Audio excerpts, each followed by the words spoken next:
Boa noite. Eu vou dar início ao trabalho. O nosso trabalho é sobre a promoção da saúde na escola.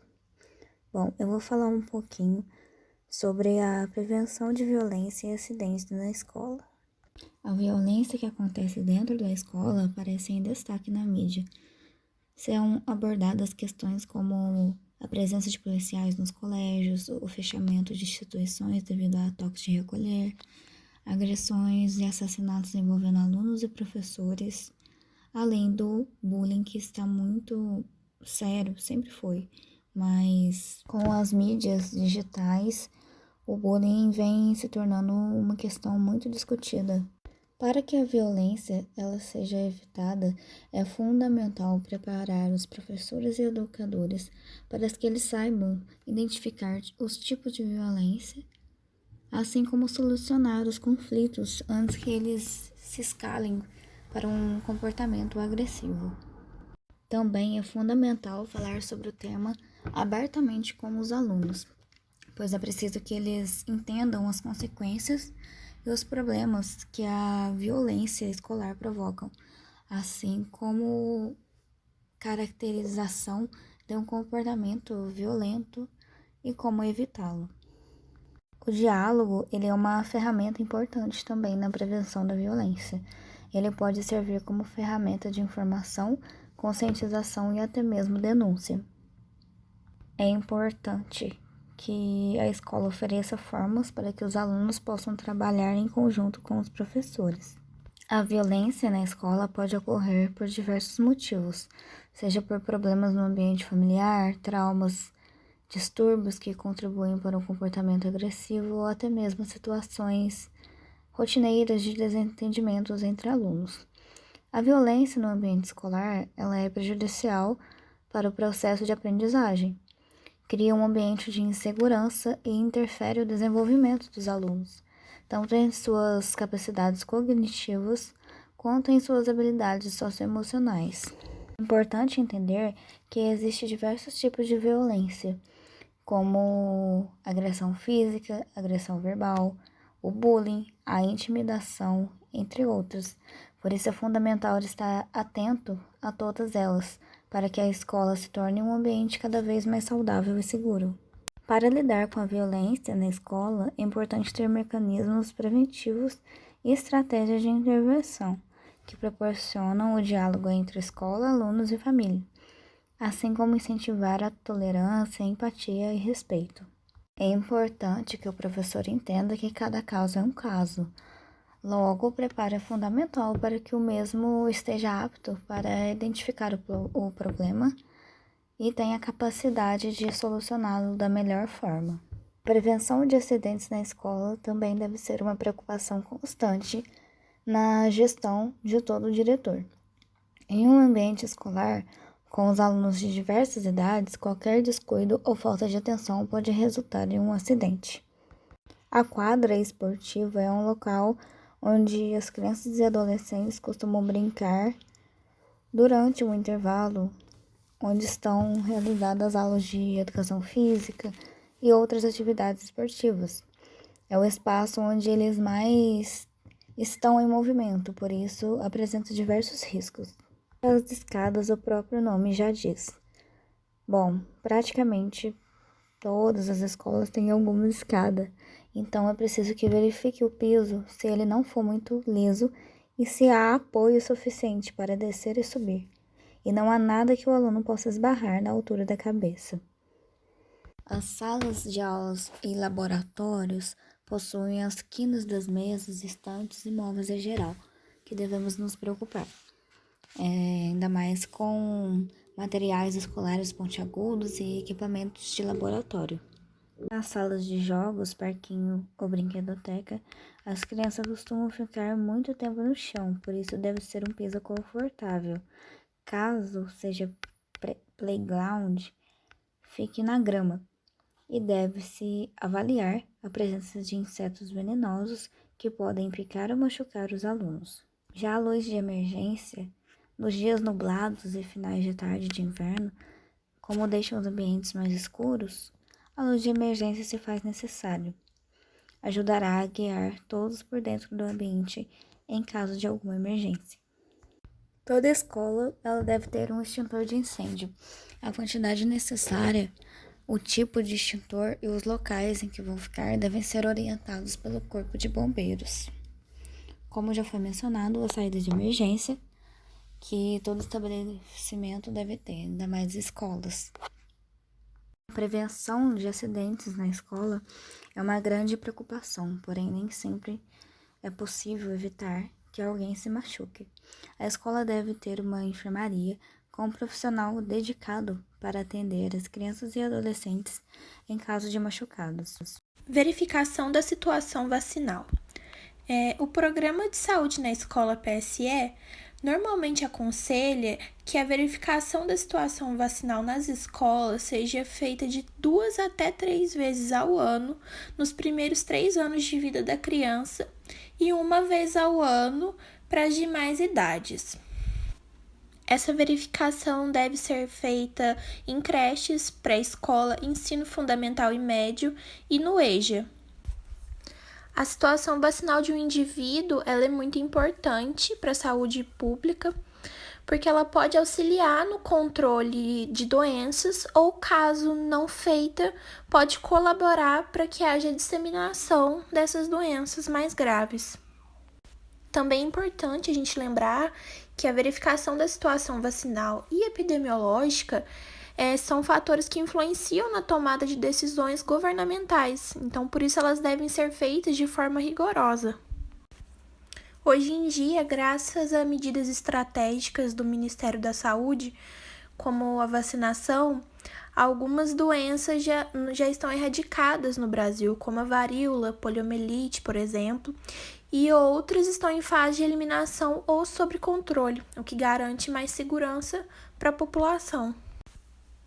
Nós temos o calendário nacional de vacinação, que é uma das formas para a população se manter atualizada sobre a sua situação vacinal.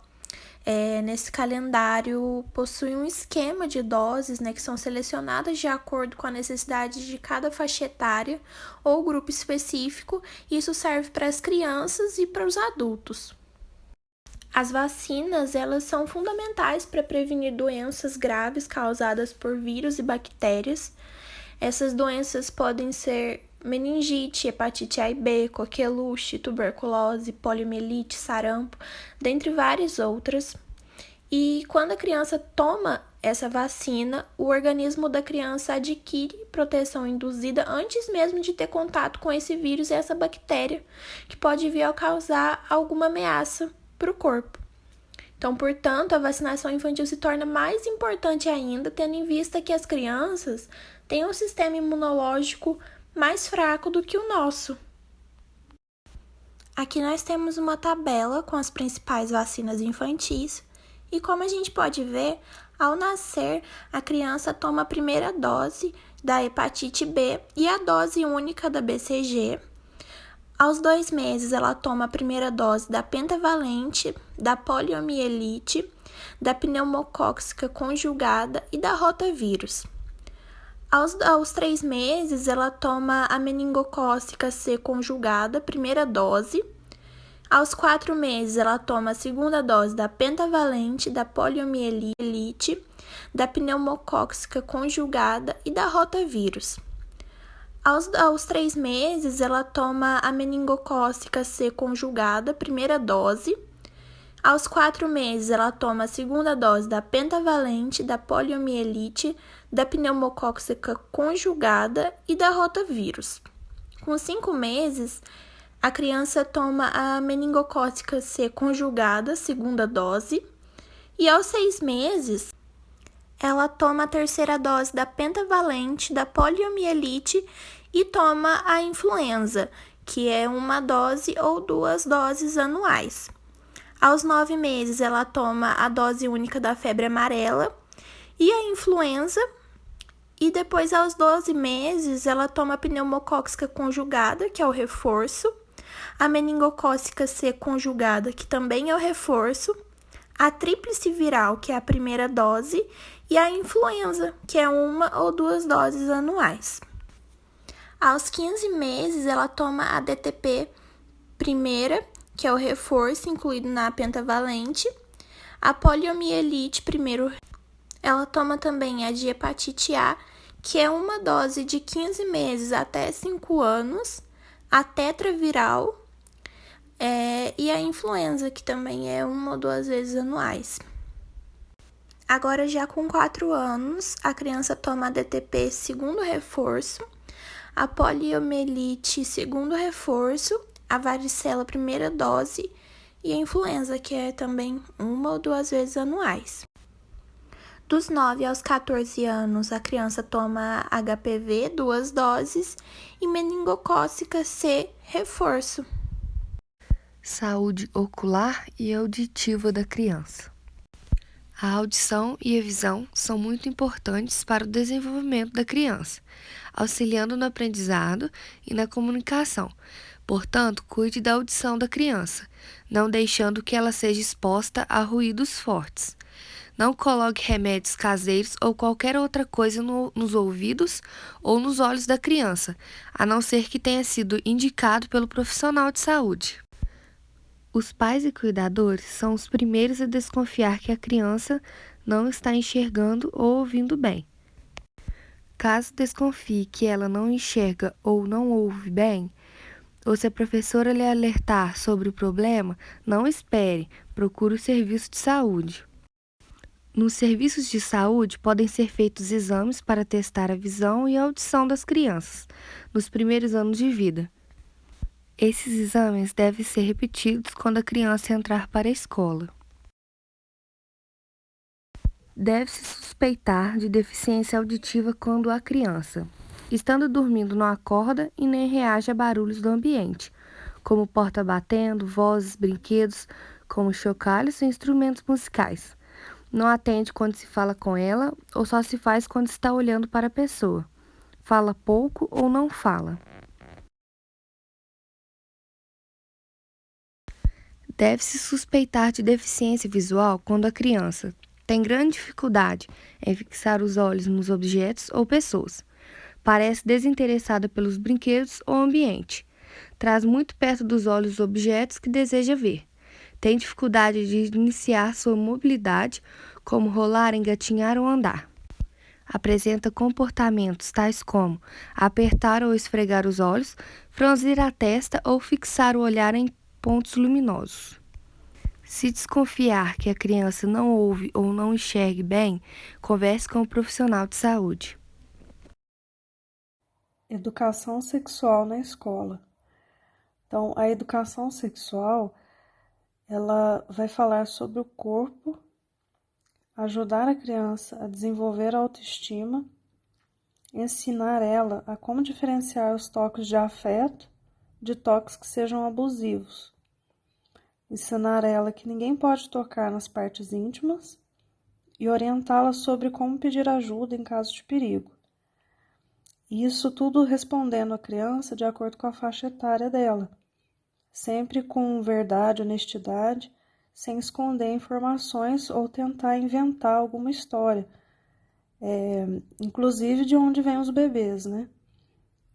Então, a educação sexual ela não é ensinar a criança a fazer sexo, fazer a criança dançar músicas erotizadas e mostrar pornografia para ela.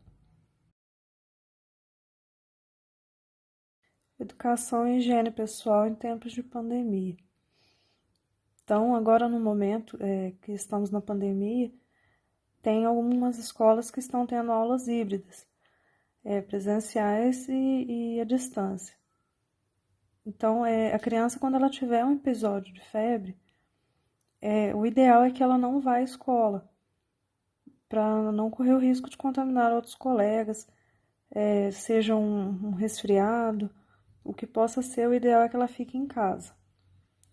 Quando for à escola, respeitar o distanciamento social, não emprestar objetos pessoais como caneta, borracha, agasalho, não compartilhar copos, canudos, pirulito, lanches, usar corretamente o face shield e as máscaras, levar máscara de reserva para a troca e máscara para reutilizar, o ideal é que se guarde em envelope de papel. Lavar as mãos antes do lanche e após o uso do sanitário, completando sempre com álcool 70. Higienizar as mãos com álcool 70 frequentemente e evitar tocar as maçanetas, corrimão e o rosto com frequência.